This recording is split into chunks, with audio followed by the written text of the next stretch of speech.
Butch Taylor here at Glen Helen riding the 2012 YZ450. They didn't make a bunch of changes for 2012, but the changes they made absolutely made a big difference.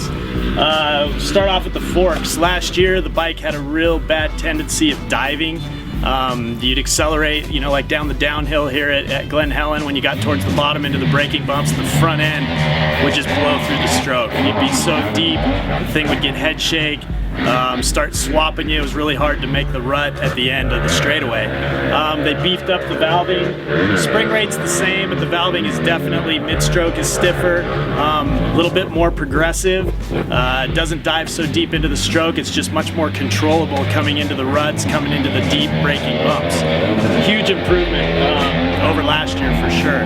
Same with the shock. Just kind of beefed up the valving a little bit. Just made it so it's a little bit more progressive like the front. Doesn't get into the stroke, doesn't get so deep, kind of stays up a little bit coming out of the corners so you can get a little bit better traction. Again, definite improvement. For me, we ended up going two clicks stiffer on compression with the forks and one in on rebound. Just kind of made it a little stiffer, a little calmer. Same with the rear. We actually went in a click, a rebound on the rear just to kind of calm it down a little bit. Glen Helen, you know, it gets some big old acceleration bumps, some big braking bumps, you know, into ruts. So you need your suspension to be a little bit more calm. It's not choppy at all out here today. That actually helped a lot.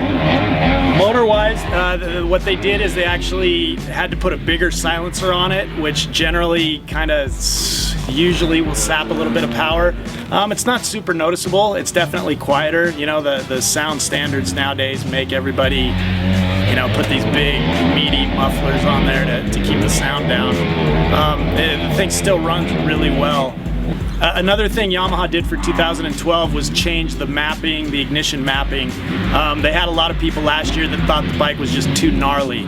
You'd come out of a corner and when it hit the power band it would just rip your arms out.